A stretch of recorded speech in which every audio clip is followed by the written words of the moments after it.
Dr. Tania Farran is an inspiring and experienced professional. She's an expert in educational leadership and parenting. She has over 27 years of experience in education and parenting and is a business owner, author of 8 books, a talented public speaker, and balances life professionally and personally. And I now have the privilege of calling Dr. Farran my friend. We had an inspiring conversation that I would love for you to hear about her journey through education, which led her to her current role as a virtual principal for the Stride Company. There are so many different options when you are considering transitioning from classroom into leadership and going from teacher to leader. Thank you so much for joining me today on the show. I'm Dr. Mel, your host. And if you are ready to step into a leadership position and you would like to know your options, what you need to do to get prepared, maybe you just need a little help on figuring out what that's going to look like for you, reach out to me. I would love to help you determine what your journey into leadership looks like. You can email me at melvandevort, MELVANDEVORT @gmail.com. Or you can click the link in the show notes and schedule a 15-minute power session with me.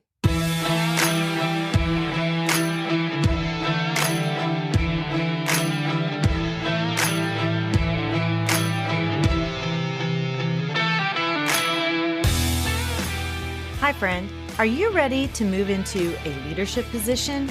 Do you have interests and ambitions that you want to pursue, but feel like you don't know how to take that next step? Maybe you want to start your own coaching or consulting agency. I'm Mel, and I help educators define their career path through correct mindset, knowing your options, and getting prepared for your career transition. I will show you how to level up your leadership skills, share your expertise in a new way, create impact on a larger scale, and put your leadership in motion. As an educator for over 20 years, I started to feel underused and like I had more to give. I knew when the time had come for me to leave the classroom and affect change on a larger level. Now, I'm ready to help you determine where your talents and skills mesh with your passions and interests. Put your leadership in motion and move into that next phase of your educational career journey. Let me help you define your career path by having the right mindset, knowing your options, and getting prepared for that next leadership position. So power up and put your leadership in motion. Welcome back to the show, everyone. I have a special guest with me today. I have my friend Tania Farran, and Tania and I met.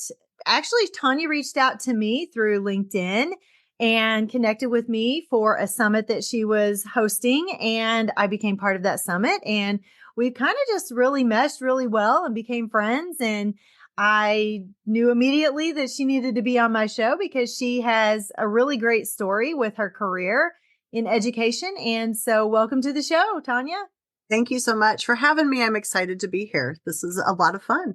Yes, absolutely. It is. I always love connecting with someone, and even though we've never met in person, I feel like I know you really well just because we've done a lot of connecting and networking for the last few months. So yeah, it's been good to grow together and learn together. So yeah, it has been really fun. It's been fun to get to know you and to collaborate together on the few projects that we've been collaborating on and to bounce ideas off of each other. And, we send each other texts and check in and, yes. and asking me to be on this. Like, this was really exciting and fun for me to be able to do. So yeah. And I always love having people on the show who have a little bit different story than the typical role of leadership. Yours, it looks a little bit different. And so I'm just going to jump right into it so we can, I can respect your time, and I've got some things this afternoon. So tell us kind of your story.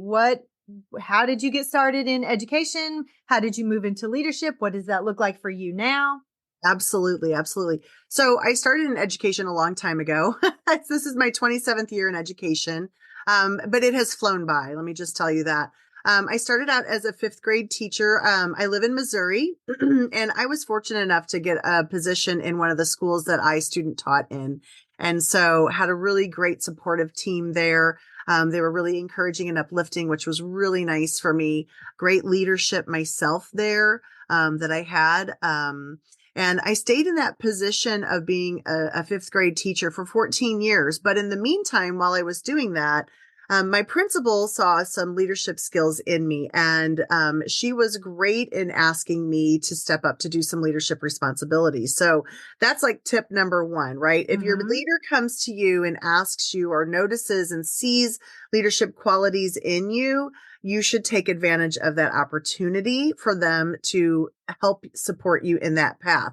And so I became a grade level chair, which meant I ran my team's meetings. I was very consistent with those, and we met regularly every week, way before professional learning communities came about. And we reviewed data and things like that even before then. And then there was a position that came up in our district as a curriculum coordinator for social studies. And that same principal, I remember the posting hanging up, and she came up to me and said, I think you would be good for this. And I said, what is that? I didn't even know what the position was. I probably had been teaching 5 years. And she said, I think you would be great at this. And so I applied for the position and interviewed for the position. And, within a few weeks it was mid-year, and they were in the middle of a review of the curriculum for social studies. And I had to rewrite the curriculum. I worked for a big district. So I worked for a district of 18,000 kids. At the time, I think we had 10 elementary schools. And so it was a big project to take on like right away. So you started it before the end of the school year that you were currently in. Wow.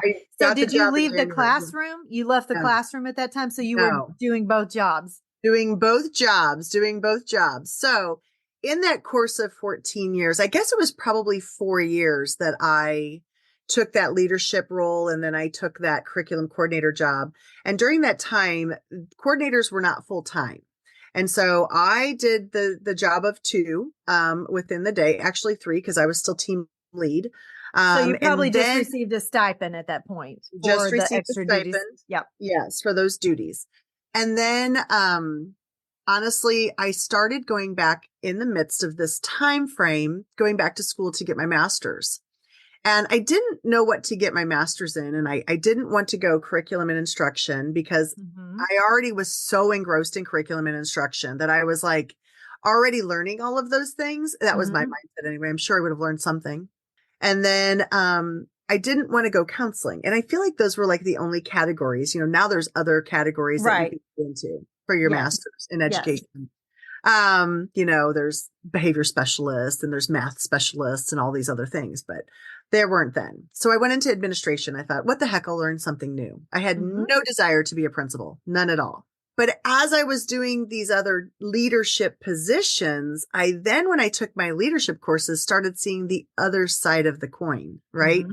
I started seeing the why behind when my principal would tell us no, or when our principal would give us a direction. I would start seeing that why behind it. And then I was really able to support them during that time. And so I graduated with that and continued the curriculum part-time and the leadership. And then I was able to, one of the years when you rewrite your curriculum, I taught a half a day, and I worked in the curriculum department the other half of the day. So that was as much release as we would have, which was really fun and enjoyable. And you really learned kind of this business side, right? You're a teacher, right? Right.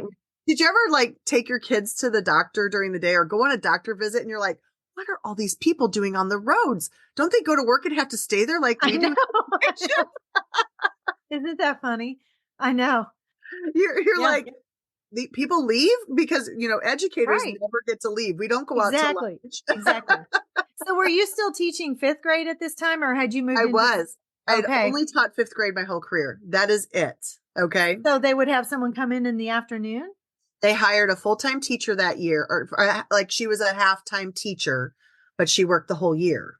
She was not a substitute. She was a contracted half-day teacher.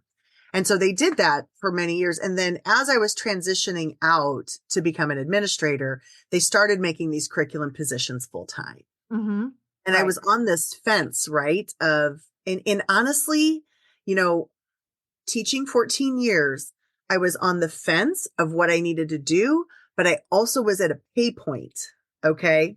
And pay point wise, I had been with the district long enough that I either needed to jump to administration now. I was getting a stipend for my coordinator. I was getting a stipend for my grade level chair, and I was being paid on the pay scale and then and having master's plus. Right. So if I didn't take the jump now to be to be a principal or an assistant, it wasn't going to behoove me in 5 more years. Right. It wasn't going to really make a huge impact. And so I started interviewing for some positions, and that was very challenging.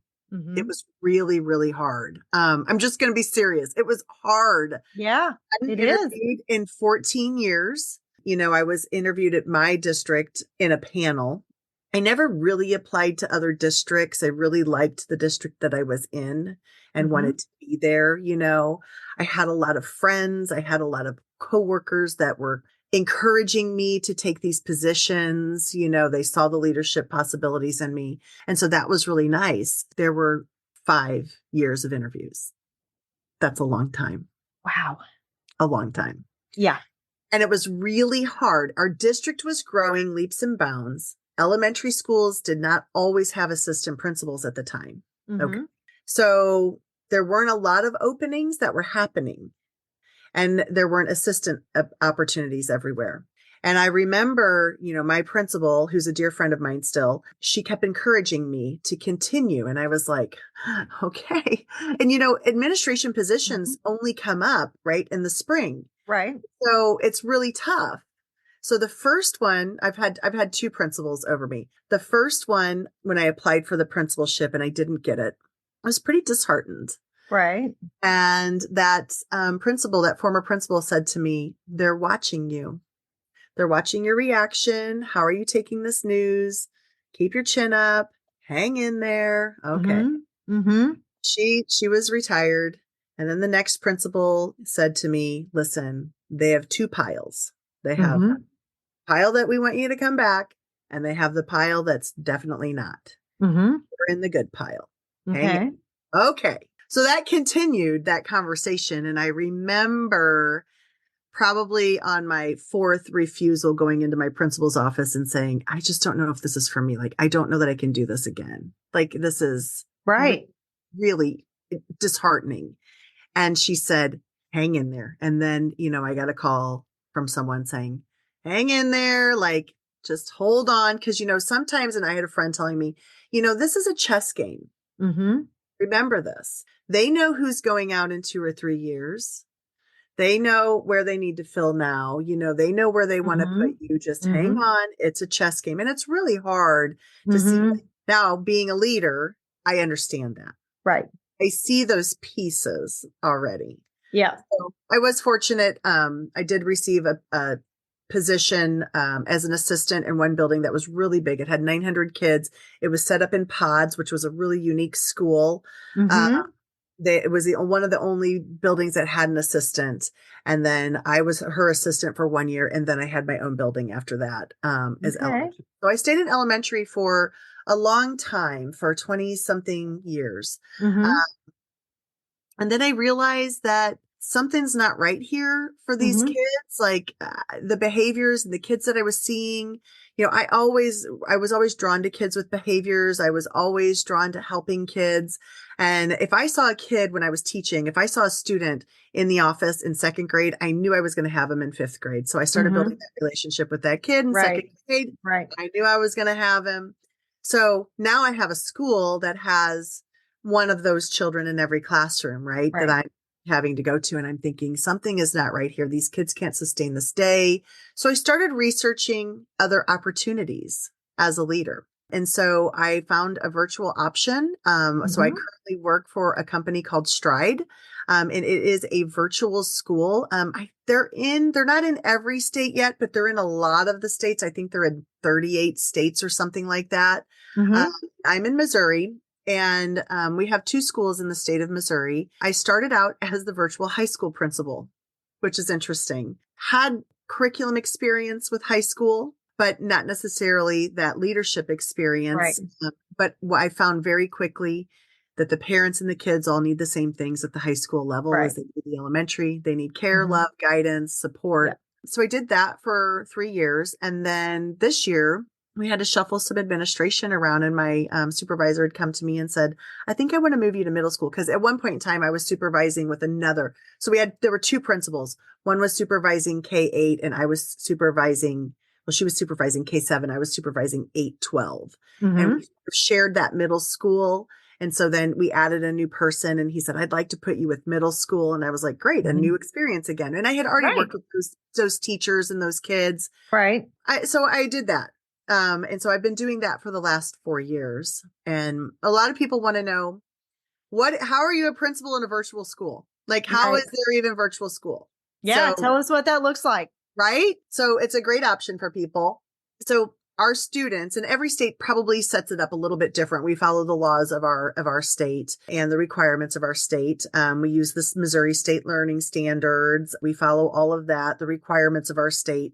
Our teachers are all certified teachers. They have to keep their certification up to date, all of that. But our students, they school from home. And so they get on a laptop, they join their classes, they go to about 2 or 3 hours of classes a day, live classes, and then they have independent work that they work on. We have help sessions, study sessions. Our teachers do the same thing. They have homeroom. We have staff meetings. We have professional learning communities.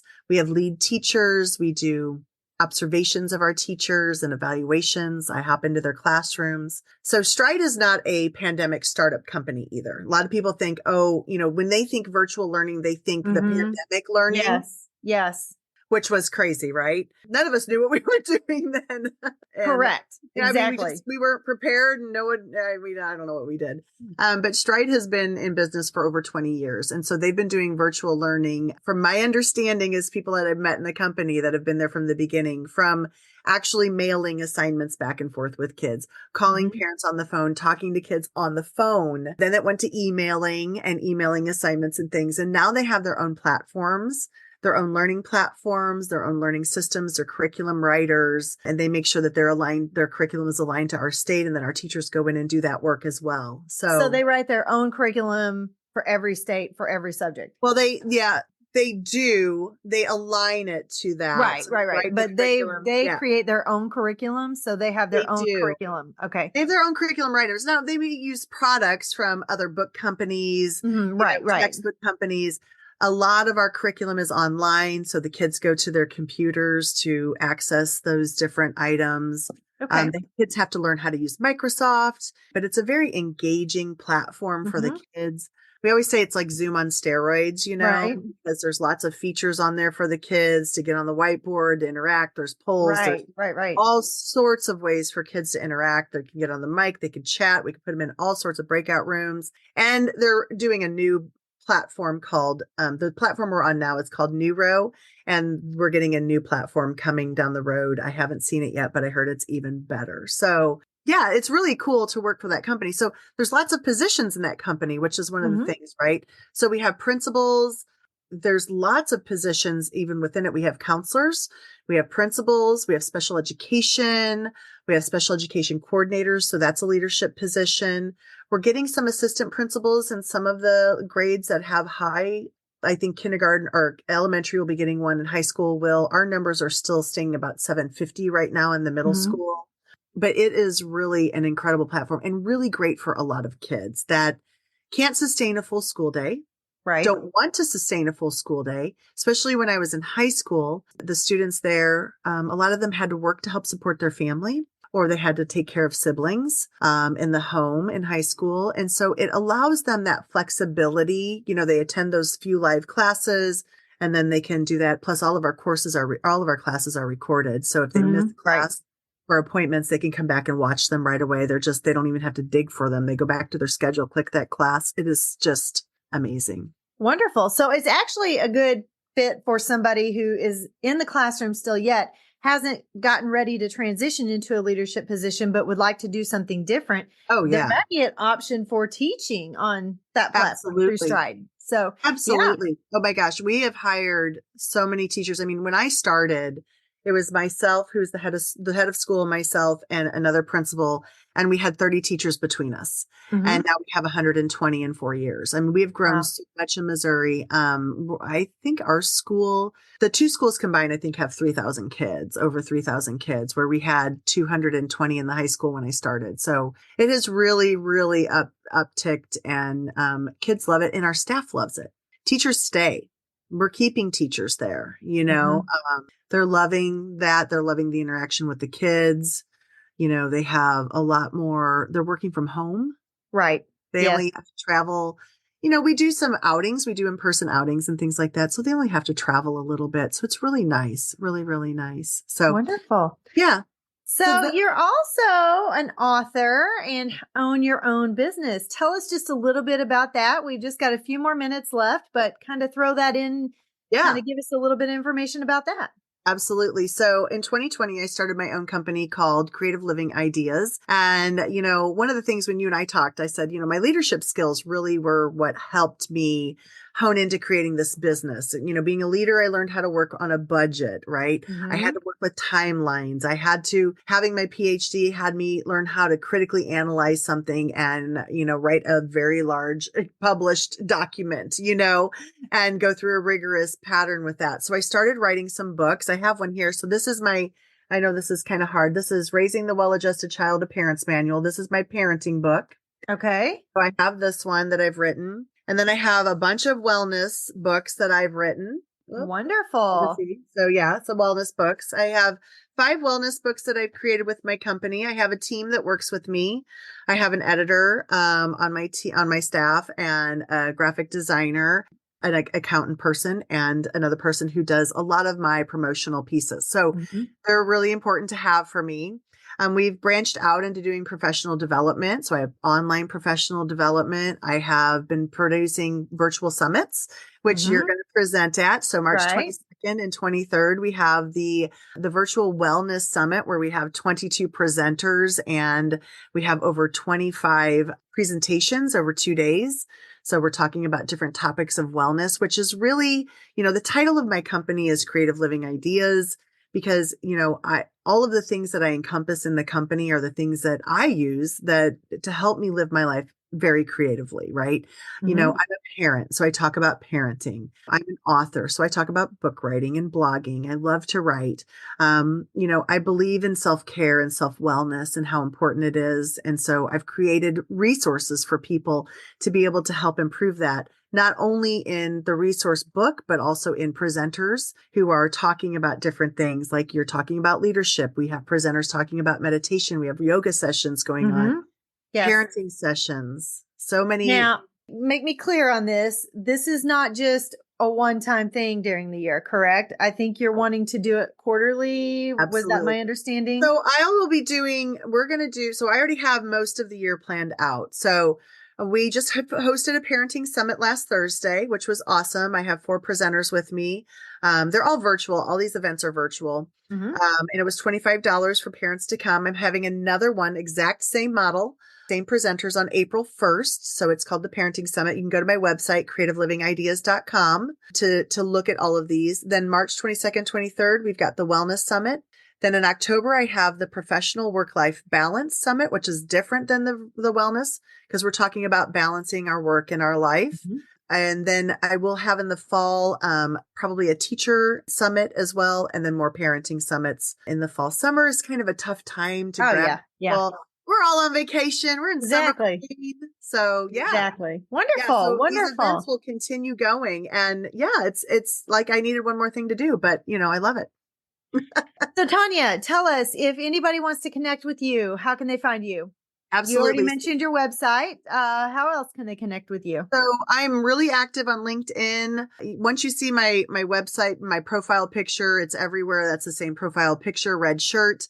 It's Dr. Tania Farran is usually, if you search that. On TikTok, I'm Dr. Tania Farran. I think on Instagram, I'm Creative Living Ideas. And so I'm on all of those social media platforms, pretty active in them all. And so I would love to connect with anybody. So if you have any questions or need any resources, feel free to reach out to me. Wonderful. And as always, I will have all of her information and links in my show notes. so you won't have any trouble connecting with Dr. Tania. And thank you so much for joining me today. This has been a great conversation. I hope that there was some inspiration taken from that and a different perspective on what leadership can look like in the virtual world. Absolutely. Thanks so much, Dr. Mel, for having me. And for the rest of you, thank you so much for joining me today. And I will see you back here again next week. Bye-bye.